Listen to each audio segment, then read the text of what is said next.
Well, ladies and gentlemen, we are definitively trending everywhere. All across the world, people watched my debate with Rabbi Shmuley. In fact, it crossed 1 million views in the first 16 hours. Unbelievably impressive for any YouTube video, let alone a debate between me and a rabbi. And you know what's so great about this is I obviously did not speak about this on my podcast leading up to the debate, but I was just being, as I have been for the last 2 years, completely harassed by Rabbi Shmuley, calling me every single name leading up to the debate.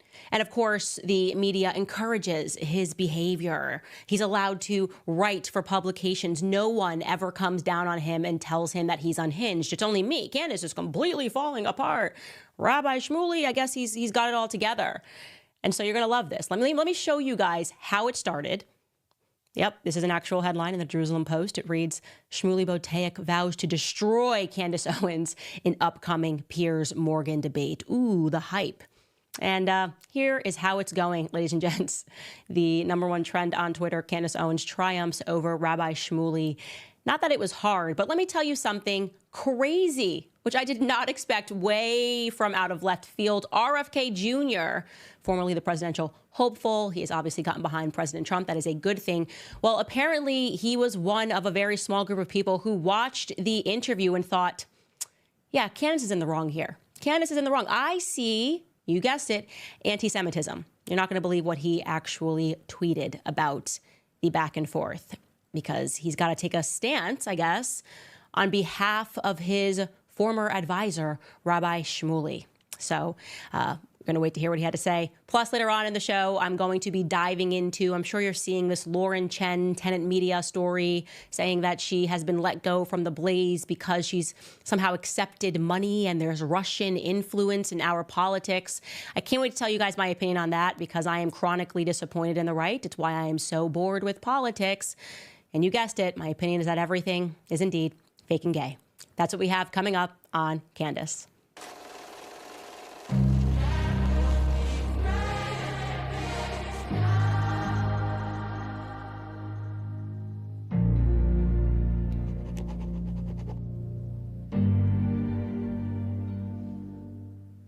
All right, before we get into RFK Jr., I at first do want to show you my favorite moments from the back and forth with Rabbi Shmuley. I was going to show it to you yesterday, but I didn't want to scoop Piers. Obviously, it's his show, and I wanted to make sure that he got the viewership that he deserved for hosting us. And I was very grateful to Piers. We've had our moments in the past, but he at least allowed me to explain myself and to counter all the things that Rabbi Shmuley was saying, which was just increasing ad hominem attacks. That's all that really happens, by the way. If you at all critique Israel, you just face an onslaught of ad hominem attacks in the media, online. And like I say, there's a very tight-knit group of Zionist media members and their influencers who constantly and consistently and purposefully take you out of context, right? Which is so dishonest. It's not necessary to routinely lie and take people out of context, especially when you do that and deem yourself to be God's chosen people. Like you're lying full time while telling the public that you're God's chosen people. That doesn't sit right with me.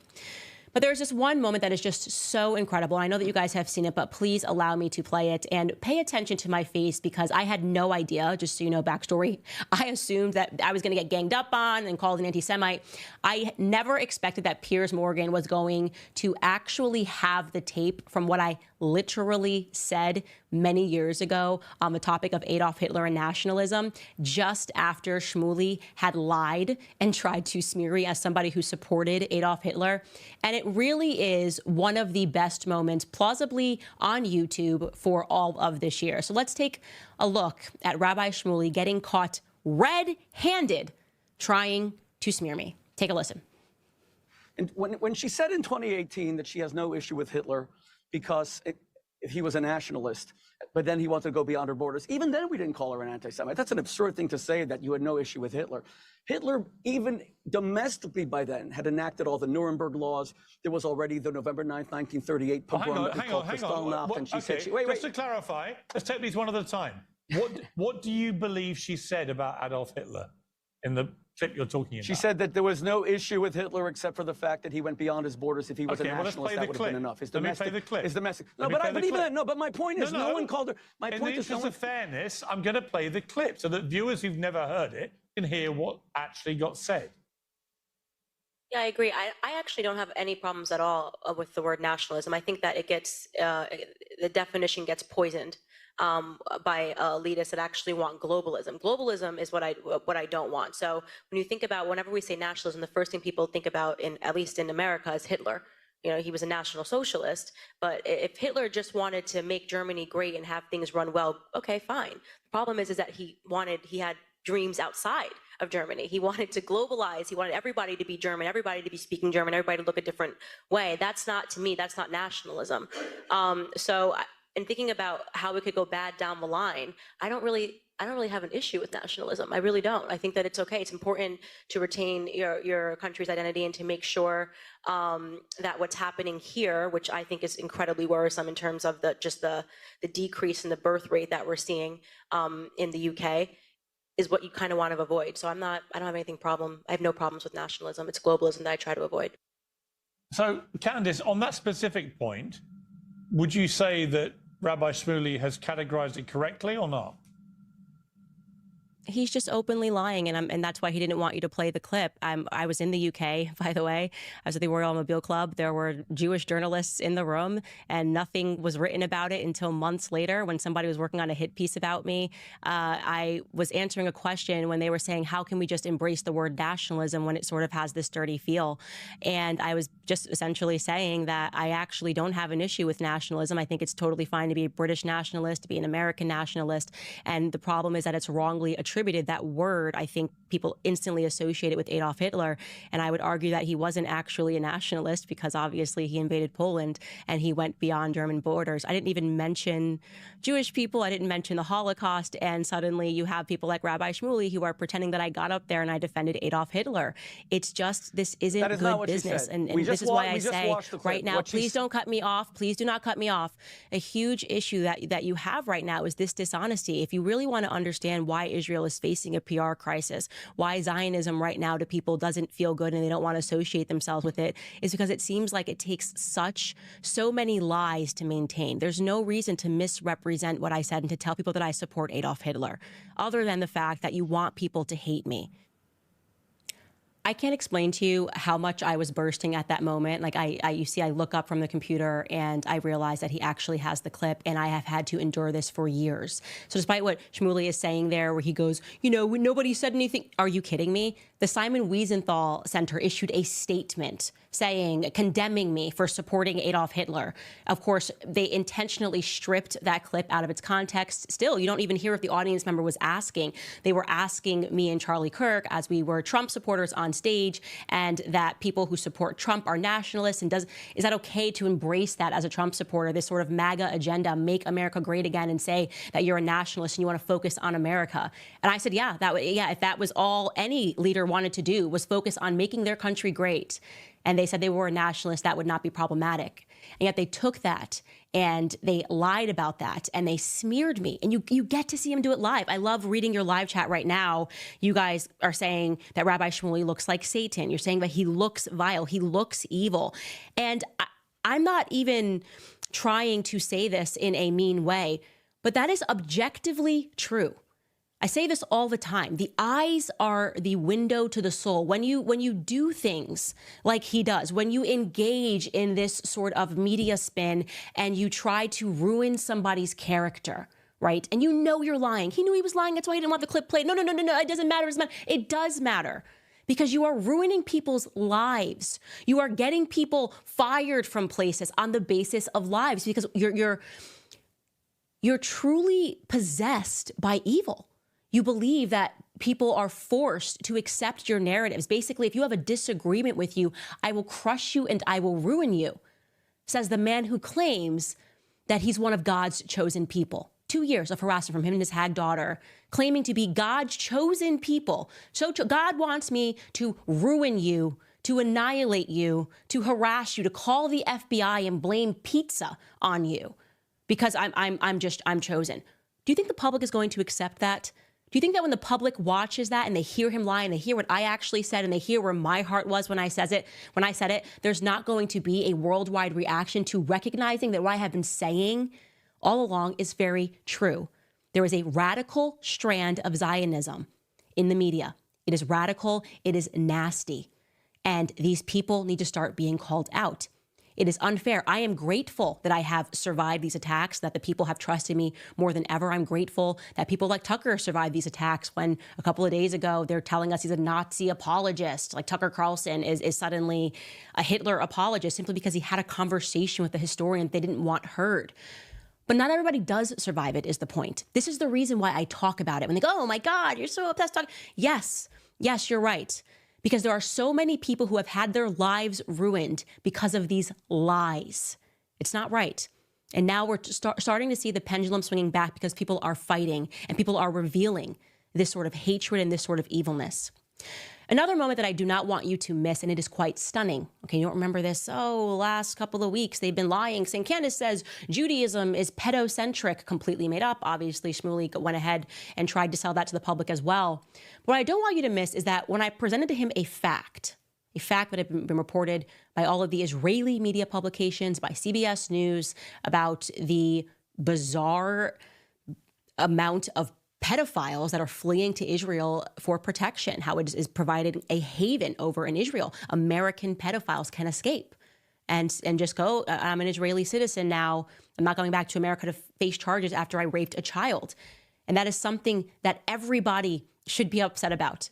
You know, Jewish people do not want their children raped either. Could you imagine being a parent to a child that was raped by a man and then he fled to a foreign country that your tax dollars are going to support? And it's an easy layup. It's an easy layup. Here's the ball, Rabbi Shmuley. It's wrong to protect pedophiles. Oh, and he just could not dunk that ball. Take a listen. Now, regarding what he is saying that I said Judaism is filled with pedophiles, that is objectively a nonsense. I am a Christian. I'm aware of what the first 5 books of my Bible are. That would be me insinuating that, okay, well, the first 5 books of my Bible are inspired by pedophilia. That's absolutely false. What I said, and I'm hopeful that this is something that the rabbi will agree with, is that it is a fact that Jewish pedophiles, American Jewish pedophiles, escape and run and hide in Israel, where they are given safe harbor by the government. That is a fact. They will not extradite our pedophiles. That is an absolute nonsense, given the many billions of dollars that we give to Israel, that we can't get back the men that are raping children, okay? And I can't imagine a single person that would think otherwise, that is not a nonsense and that we should not be giving back those pedophiles. And to be clear, it wasn't Candace Owens who researched and came up with this. It was an incredible Jewish organization that looked into this, talked about how wrong it was, and brought it into the mainstream media. If you don't like that Israel is harboring pedophiles, that's not on me. That is on the state of Israel. Okay, again, I am condemning the state of Israel for harboring American pedophiles and not extraditing them. Do you have a disagreement there, Rabbi? If so, please share. Thank you, Candace.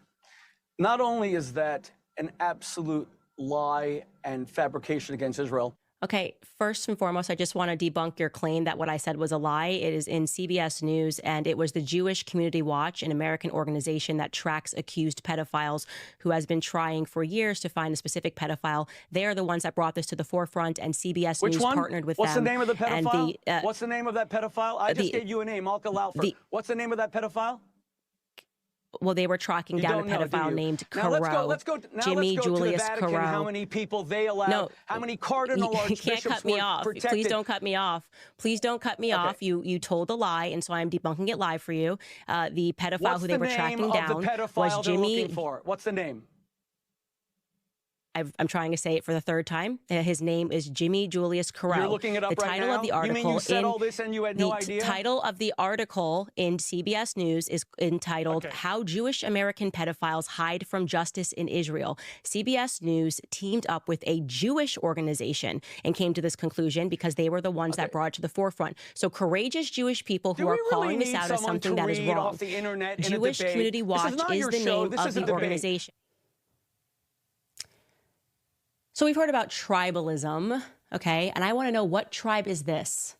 Because let me be very clear. You could never attach me to my identity in any way, as a woman, as a Black person, that I would be so extreme that my instinct would be to defend pedophiles.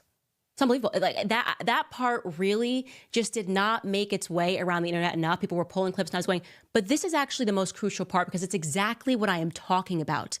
That we are speaking about tribalism and fanaticism that has gone so extreme that the instinct is to scream and yell and smear and libel the individual who is bringing the fact to the public, a fact that everyone should agree on. Pedophiles should be tried. People who rape children should be tried. Their instinct is to attack Candace Owens for saying it, rather than turning to the state of Israel and saying, you know what, we give you way too much money. You're not getting a single dollar until you extradite these monsters so that these parents to these children can deal with this trauma, can feel as if they received some justice in the end.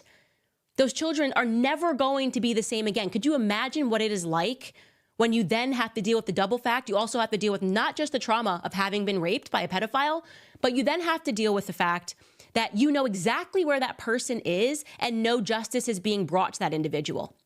And then you have to add to that more insult is that when you get older and you become an adult and you start working, your tax dollars are going to go to support that nation that won't extradite that pedophile who molested you. In what world is anything that I'm saying right now controversial? In what world do you have an individual who will get up there and not only defend it, lie, right? Omission, trying to hide the facts, trying to obscure it. But then that individual is backed by presidential candidates.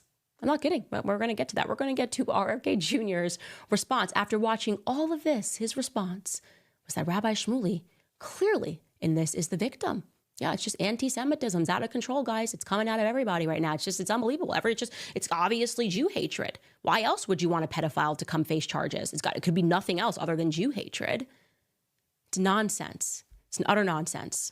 And so I'm so happy that I was given the opportunity to present to the world what is actually happening in this country, because they're seeing all the lies, they're seeing all the smears, but you can't unsee that back and forth between me and Rabbi Shmuley. And so now when those hit pieces register and they use these same tactics against more and more people, they're going to be asking themselves, oh, okay, is this what Candace was talking about? Is this exactly what I got to watch live? The lying and feeling nothing? Children of Satan lie like that, okay? You cannot be a child of God and not feel something when you lie. Despite all of the hideous things that he was throwing my way and the things that he was saying about me that were untrue, I couldn't do it back to him. I couldn't just make stuff up about Rabbi Shmuley, because spiritually I would be in conflict. He is not spiritually in conflict when he does that. It's natural to him. That's why I say for some people, it seems to be a genetic disorder. It's like they lie as if it's natural for them. Like they feel good after they lie in the way that most people feel relieved after they tell the truth. They feel relieved after they lie. They love being deceptive. They love threatening people. They love blackmailing people. They love to watch people suffer. Truly. Him and his hag daughter, they love suffering, the giggling, the laughing. You guys have seen it, the sneering when they thought that Candace is over. Oh yeah, we're coming for you. That's not normal. That is in fact demonic. And so I will forever use my platform to speak against moral injustice.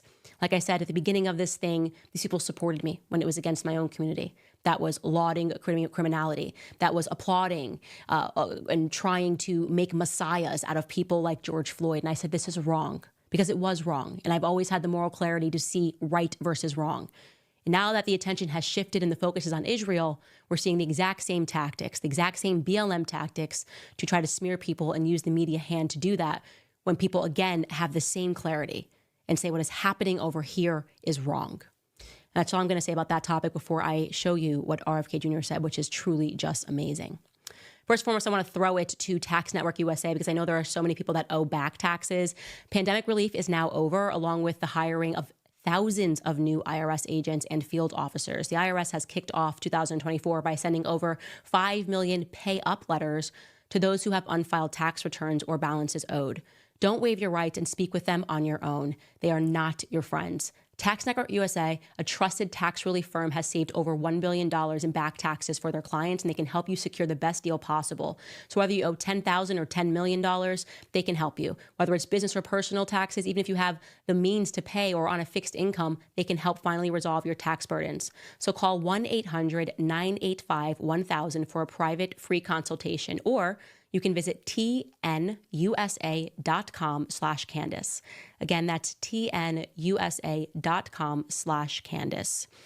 RFK Jr. coming in hot. I don't know what to say, ladies and gents. I just didn't expect it.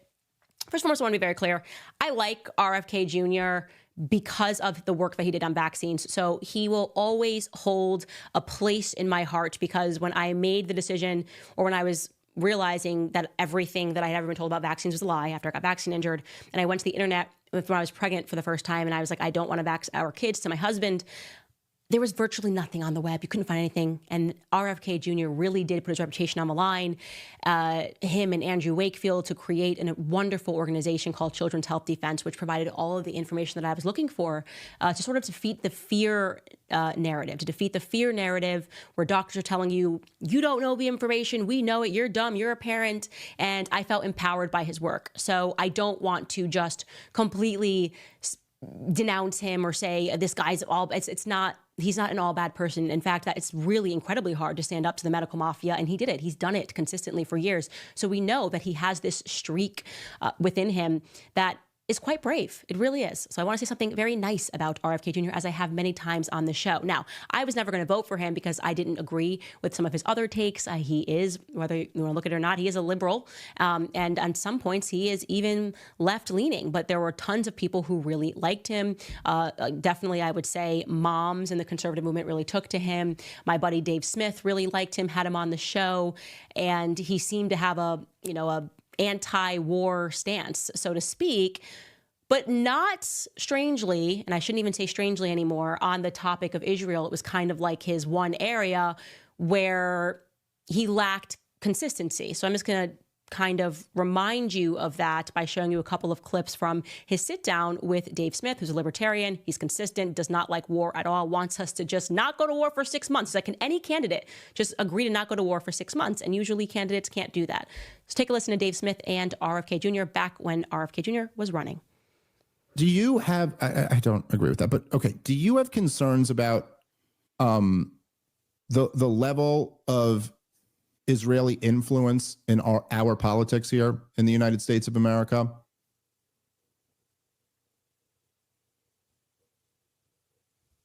I don't know. I mean, I don't know. I'm not a politician in political office, so I don't see much of that. So you don't think like, so in after 9/11. Listen, I think everybody has, that there's so many malevolent influences on Capitol Hill, and they include many nations, and they include many, corporate entities. Oh, and I want to have a real democracy in our country where you get the money out of politics and the influence out of politics. That's what I would like, and have publicly funded elections. Oh, I don't think anybody, but do I think the Israelis have more influence than others? David, I believe in supporting Israel, that it's important for the United States. And you and I can disagree on that. I believe our aid to Israel at $4 billion a year is designed to keep the peace over there.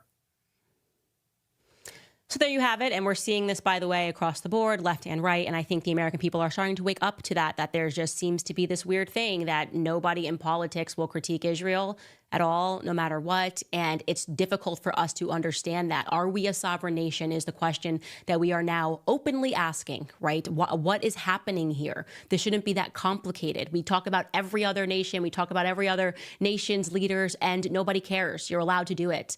But there's this weird gray area. Now watch this segment. This is a part of the same conversation because Dave gets quite fired up about this. He's really just fired up. When are we going to be able to just have a country that focuses on America first for real? Not like America first unless, or America first sometimes, like actually like America first. Can we mind our own business and be a little isolationist for a while? Take a listen. But David, can I get one presidential candidate who doesn't want to support a foreign war? Can I get one presidential candidate who will say 6 months without war? David, you already said that you don't believe that those Palestinians or their offspring have a right to return. You just said that to me. So I No, think I didn't say. I didn't say that. I think it would be nice if some of them were allowed to, but I don't think that's really what the battle's over. I think what the battle is over is the occupation since 1967, the blockade of Gaza since 2006, and I think what the battle is really over right now is what Israel is doing to Gaza, absolutely leveling the place, and all the while bragging about how they want to. Okay, I don't know. They want to move the population. Well, Netanyahu is going, and I know you can say you're a critic of Netanyahu, but you support Israel. But at the same time, it's like the guy is the longest serving prime minister and the current prime minister of the country. So if you're supporting the country, you kind of are supporting, at least to some degree, what he's doing right now. And it is unconscionable. It is the worst humanitarian catastrophe in the world right now. And the idea that you, who are supposed to be the anti-neocon, anti-war presidential candidate, are immediately on October 7th, before we even had an investigation, before we even knew what happened there, you immediately say, what basically you said everything they say about Ukraine. You said it was an unprovoked attack, which, like, come on, give me a break. An attack from Gaza against Israel is unprovoked. And then you said, we have to support them in whatever it takes. Well, look, sir, we're watching it right now. This is whatever it takes. Just women and children dying under rubble. Every day you can't go on social media without seeing another video of some baby dying. This is what we're supposed, after the last 20 years of disastrous wars, we got to support the next one. I mean, sir, this is like a biblical level of evil. And why? Why should we as Americans have to fund this? Why should we have to give them a blank check? I'm sorry, it's been long enough. So you hear all that compassion in Dave Smith's voice. And so obviously the only logical conclusion is that he, because he's Jewish, Dave Smith, is a self-hating Jew. This is like where when you get to the end and there is no argument, the media just starts calling people self-hating, whatever. So like during BLM, when I was going, this is not good for Black people, obviously. Black people are getting arrested. Black people don't have a right to steal a flat screen TV because George Floyd died in Minnesota. Self-hating Black person, right? Which means we have no arguments against any of the valid points she's bringing up. We have no arguments against the economic points that she's bringing up. We have no arguments against the fact that we are actually burning down inner city Black communities. So she's a self-hating Black person. And they did this to Dave Smith, right? So now Dave Smith is just a self-hating Jew. Whenever you hear that, know that the person that is saying that has no other arguments. They're a fraud, right? As soon as someone says self-hating, insert, just say, you are a fraud, okay? So Dave Smith gets that treatment. He's not the only one, by the way. Norm Finkelstein gets that treatment. He starts talking compassionately about Palestinians. Self-hating Jew, Holocaust survivor, by the way. His parents were Holocaust survivors, pardon. I think he was a baby. And he's a self-hating Jew. That can be the only logical conclusion. When you have nothing else left, that's what you throw at people. And so it's incredible. The whole world watched me debate Rabbi Shmuley. They watched him come completely undone. They watched him lie. They watched him manipulate. And shockingly, the one thing that he didn't actually rebut was my opening statement. When I talked about Jewish fanaticism, when I talked about the fact that there are radicals in the Jewish community, like there are radicals in every single community, he sort of left it alone when I brought up his mentor, Rabbi Schneerson, who some radicals believe was and is the Jewish Messiah. He kind of left that alone. He left it alone. So RFK Jr., after the fact, took to Twitter to write this. This is just stunning, given the actual interview that we all just watched. Can you bring up his tweet?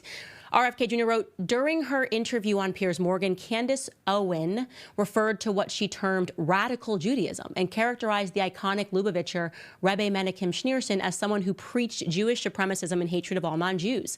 These words are a sickening, a manifestly inaccurate description of a revered holy man who was respected and beloved by people of all faiths.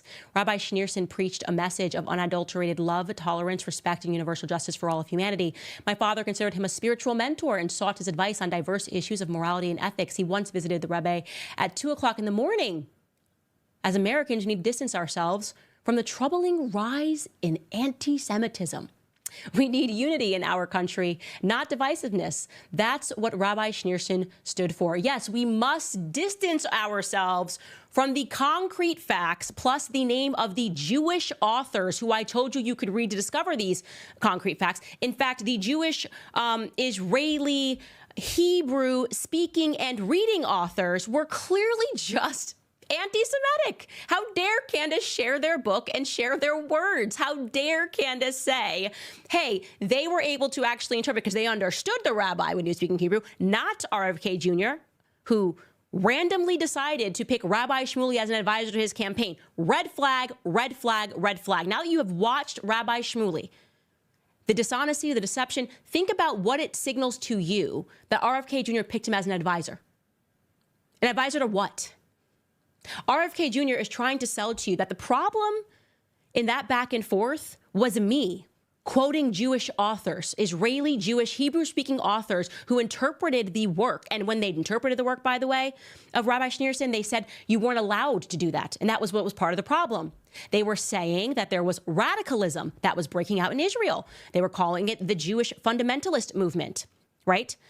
The Lubavitch in Brooklyn, what do we remember that from as of recent? Oh, I think I remember that we were told from the Jewish media that this was a radical fringe of people who were adherent to Rabbi Schneerson, who think that he is the Messiah and he is going to return, dug a tunnel and were throwing chairs at police. Let's take a look at this video. Do you guys remember this? Remember this video? Well, I just want to be clear, just you watching this video of them coming out of the tunnels, digging the tunnels, yelling at police officers, just for watching it and observing that this is radical, this is like watching BLM destroy property, that makes you an anti-Semite. That's literally the logic right now that he's trying to sell to the public, that being aware that Jewish fanaticism exists is what makes you anti-Semitic, because how dare you, my daddy has a photo with him. What? I mean, what kind of logic is that? Rebut the points that I presented to the public. You can't. So that's why he just calls it a name. We must stand against anti-Semitism. That's what we must do. Did he say anything about Catholicism? Because I'm pretty sure Rabbi Shmuley was talking tons of crap about Catholics yesterday. Oh, no, nobody cares. Christians, doesn't matter. Right? You can always insult Christians. You can always insult the Catholic faith. No one takes a stance. No one writes a brave tweet and goes, oh my, I can't believe she said that she knows what he actually preached. And I'm going to tell you more about that. I'm going to give you some direct quotations.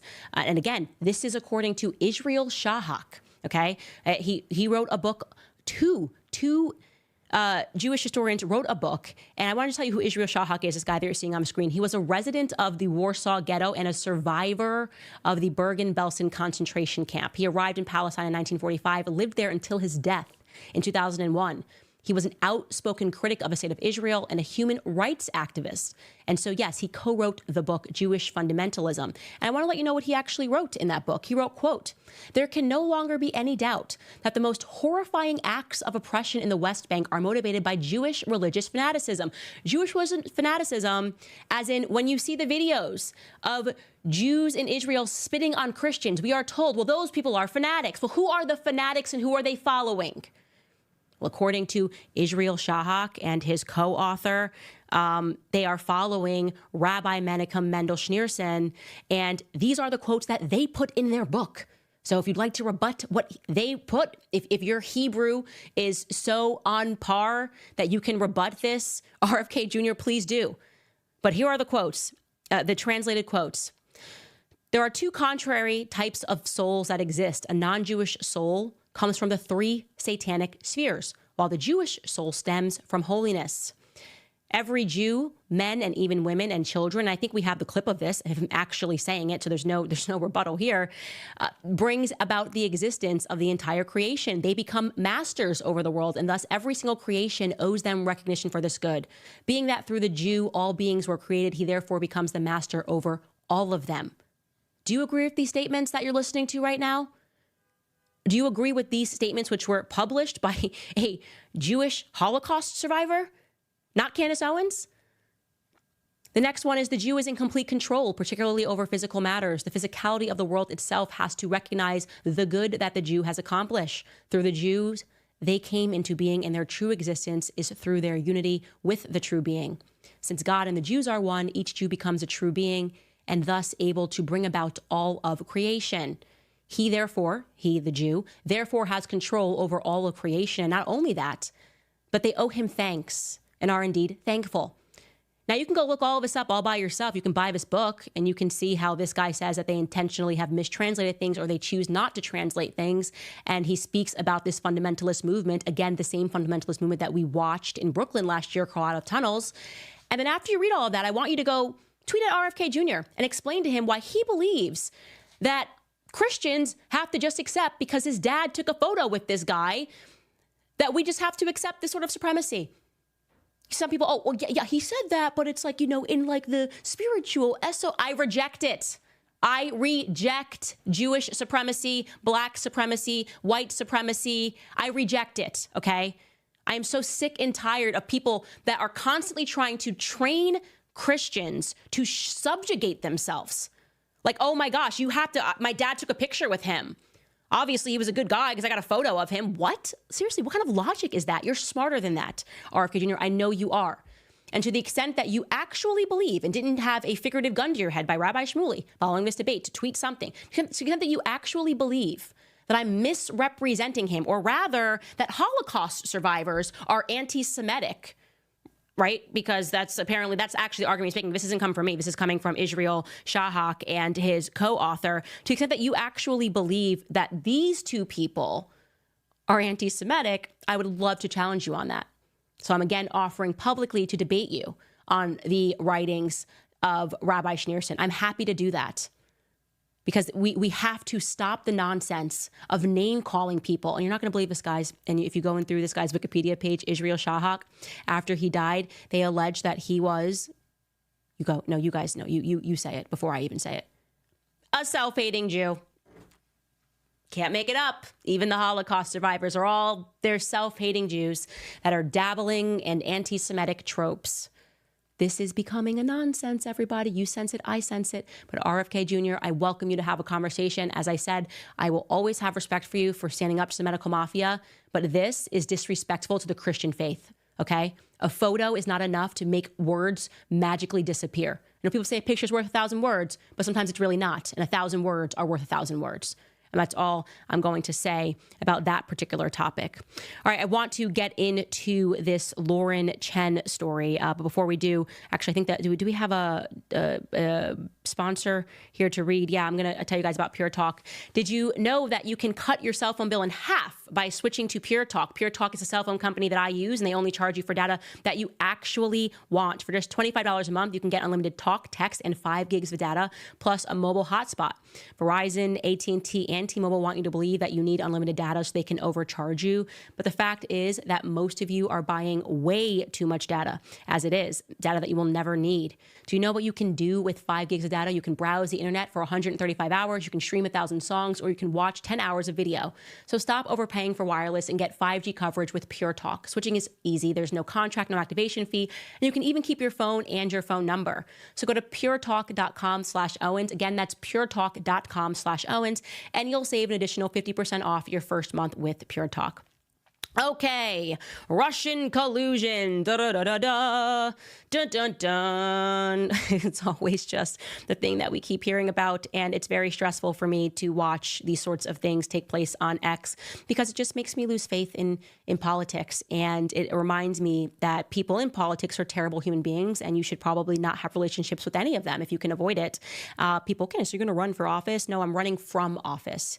Because there's just such bad people that are elected there. I don't know what happens, but everybody is just such a little snake. And there's no greater proof of this than, so here, let me give you quickly what happened.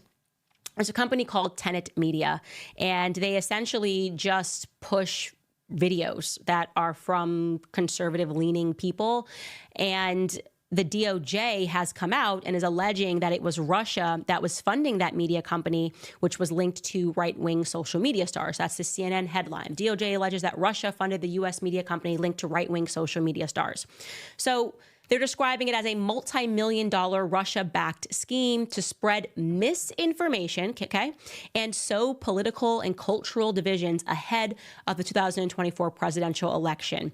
and that it received millions of views. So that's it. They are trying to sow division because, like America, we're just all so unified that unless Russia spends money, like we're going to be like, no, we're like one big happy family. Like we love each other so much. So they got to spend money to make us hate each other, clearly. And of course, that word, misinformation. And they realized that Tenet Media, which wasn't actually in the story who owned it, but it's Lauren Chen. Lauren Chen, I've had her on my previous show many times, and her husband as well, Liam Donovan. They're saying those are the two people. And by the way, they're not being sued, okay? But they're saying that essentially they were the ones that hired the U.S. content creators who attract a large right-wing audience, and they've named who those people are. You've got influencer Benny Johnson, you're familiar with him. Dave Rubin, you're familiar with him. Tim Pool, you're familiar with him. So all of these people were getting paid by Tenet Media. How much money? Well, they're saying to the tune of $10 million, their content. They were just creating content, and they received $10 million that actually in the background came from Russia. So obviously Russia has hacked our election. Now, if you aren't a theatrical brat on Twitter, immediately you kind of go, but wait, these people, how do their opinions help Russia? Dave Rubin? He's like staunchly anti-Russia. Why would they be funneling money to Dave Rubin, who is staunchly anti-Russia, radically, I would say, pro-Zionist? That doesn't really make sense. Tim Pool, also pro-Israel, definitely not a supporter of Russia. That's weird. Okay, Benny Johnson? I don't ever recall Benny Johnson being a supporter of Russia. I mean, maybe he's made some comments about how the war in Ukraine needs to end. But you're telling me that of all of the American commentators to pick, this is the bunch that they wanted to use Lauren Chen to funnel money to? Where is your proof? How does this help Russia? What are we saying here? So, of course, because the internet's got an internet and they say, well, Lauren Chen is the ringleader. She's the one who pulled in these people, and they're all denying it. They're saying like, yeah, they offered us money to essentially just take the content that we were already creating and license it. So I do my show. They pay us so that they can just have content on their website. Licensing deals are very typical, right? We're just going to license the content. But I'm not speaking in favor of Russia or any of the Russian agenda. I'm just doing my show as I normally do. So is Lauren Chen saying things that are pro-Russia? Well, no, they're saying that Lauren Chen, and this is just such dishonest interpretation of events that's ever happened. They're like, well, Lauren Chen is encouraging people not to vote for Trump. There's not a single video of Lauren Chen telling people not to vote for Trump. There are various tweets of Lauren Chen, like a lot of other conservatives, critiquing Trump. And just to be clear, you are allowed to critique. And actually, in a rational world, you should critique both candidates, but we don't live in a rational world. We live in a very tribal world. So if you say one critique about Trump, then I guess it means that you don't want Trump to get elected. And what was her critique? Well, her critique was that marijuana was bad, okay, and that Trump shouldn't be jumping on board with marijuana policy. Her critique was that Trump shouldn't be in lockstep with reproductive rights. Remember a couple of weeks ago, we covered that, or last week, where the entire pro-life community, by the way, none of these people sponsored by Russia, were up in arms about what Trump said, not only about IVF, but what he said about reproductive rights, that his administration would be the best for reproductive rights. That caused a bit of a stir across the pro-life community. So since Lauren Chen was also one of the people that critiqued Trump for those two things, that's all the proof we need that she's obviously an agent of Russia and that she was doing this, even though she's not being charged, that she was doing this at the behest probably of Vladimir Putin. And conservatives have bid on this. They've actually bid on this. And it makes me sick. It makes me absolutely sick because first and foremost, anybody that knows Lauren Chen knows that she's a really decent, kind person. I'm talking in a personal capacity. I have no idea what's going on with this case. But to not even honor her with 24 hours to respond, like, who are we? Who actually are we? We're just the left. Right? You allowed the Biden administration to set the narrative that there's Russia collusion. And you want us to think that $9 million is what swayed the election because she critiqued Trump a couple of times about policies that, just to be clear, are not the most conservative things that we've ever heard. So you can be upset and you can say, oh, well, we're a couple of weeks before an election, don't say anything bad about him. But to pretend that she's trying to not get him elected when she routinely mocks Kamala Harris, like 90% of the time, she's mocking Kamala Harris, mocking the fact that Kamala Harris is trying to switch up for Black people, but we're looking for a reason to tie her to Russia. We are no better than the left. The thing about the left is at least they are tribal and they will defend their own. Like at least like Hunter Biden can literally get caught smoking crack on a laptop and they're like, that's Russian disinformation. That's not him. You're like, wait, that he's literally butt naked smoking crack. They're like, look at this letter from intelligence agencies, not his butt, not his crack. You got to respect him for it, right? The right, oh man, you got to love it. It's like Game of Thrones. They love to see somebody fall. They absolutely love to see somebody fall, even if it's somebody who has objectively never done anything wrong to them. They're not even going to wait. They're like guilty until proven innocent. Goodbye, Lauren Chen. That's the reaction. And I just can't stand it. I think it's crap. Let her say something. Let her speak out. Don't know what the situation is whatsoever, but I do know for a fact that if you are an individual who is using your platform to comment about $9 million being spent somehow through a Canadian girl and Russia on a bunch of influencers who don't like Russia, if that's your critique, that this $9 million made the difference and clearly she was trying to help Trump not get elected by paying people that are pro-Trump, whatever, and you've been completely quiet about the fact that it was just announced that AIPAC spent $100 million on our election this year, I want you to know it's because you're a coward. Did you guys know that there once was a president? Speaking of hypocrisy, there once was a president named JFK, well-liked, in 1963. He had a little bit of a brush up with what was then known as the American Zionist Council. In June of that year, 1963, the American Council for Judaism issued a newsletter saying that they were being asked by the Justice Department to register as a foreign agent of the state of Israel. And they had Senate hearings, 2 Senate hearings that year, to look into Israeli foreign agents. And JFK was demanding, his DOJ was demanding for the AZC registration. They were like, you are a foreign agent of Israel. And the department wrote to them in October 11th of 1963, the DOJ wrote a demand to the AZC, the American Zionist Congress, to respond within 72 hours regarding them registering as a foreign agent. And guess what happened? Well, he got shot. JFK got shot November 22nd, just a little over a month later, he got shot. And I guess that ended up working in their favor because then LBJ became president. And LBJ was very pro-Zionist organization because his mother was Jewish and his aunt, and this is, by the way, looking at a Jerusalem Post headline here, because I know I get in trouble for knowing these things. A friend indeed. New evidence reveals the incredible aid Lyndon Johnson lent the Jews. And from a direct quote from that article is, research into Johnson's personal history indicates that he inherited his concern for the Jewish people from his family. His Aunt Jessie Johnson Hatcher, a major influence on LBJ, was a member of the Zionist Organization of America, according to Gamalak. Aunt Jessie had nurtured LBJ's commitment to befriending Jews for 50 years. As a young boy, Lyndon watched his politically active grandfather, Big Sam, and his father, Little Sam, seek clemency for Leo Frank, the Jewish victim of blood libel in Atlanta.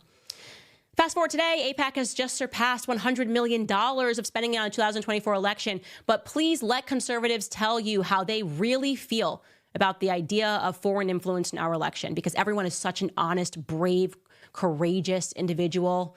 And they're really going after Lauren Chen because this matters. This really matters to them. They just want to make sure there's no influence, no foreign influence in our elections. It makes me sick. It really does. It is just one of these things where I, like I said, have just become, I don't even want to say like agnostic. I don't want to say that I've grown apathetic, but I'm just less interested in politics these days because of this. Just seeing this sort, it's all fake. It's all just fake and gay. Everyone's a performer. Everyone's hateful towards one another, and they love to see each other get crushed, and nobody is ideologically consistent. Nope. It's just like, it's just a Game of Thrones, I guess, so to speak.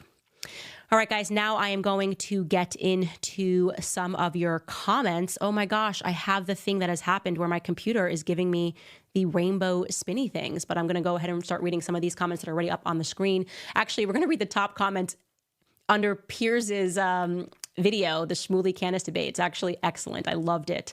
This person wrote, the word anti-Semitism lost its meaning thanks to the rabbi.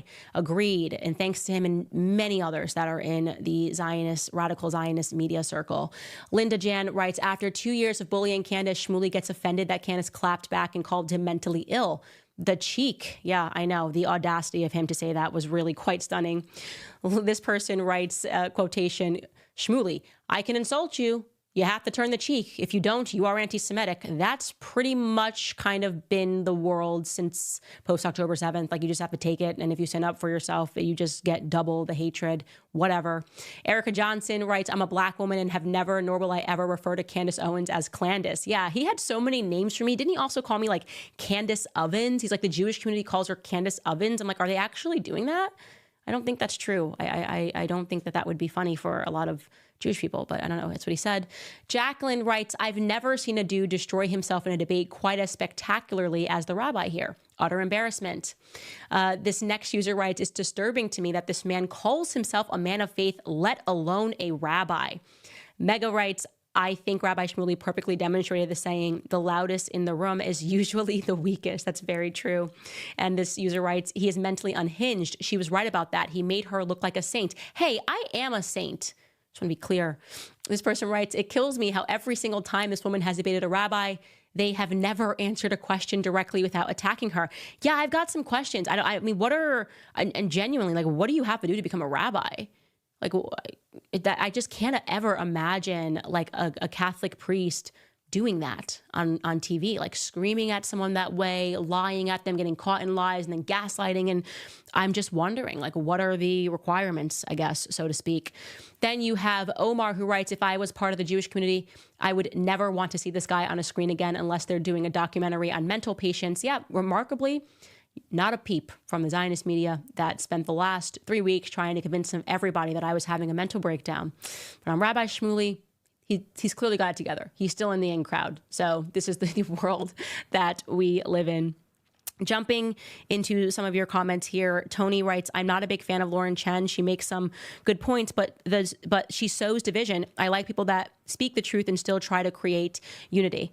Yeah, I think there's a lot of people who are maybe feeling lost in the process of politics. Like, and sometimes that comes across as you're not trying to fix things. You're not trying to bring people together. And I think I got there. I think that's kind of called taking the black pill. And I think last year I was there, probably at the beginning of last year.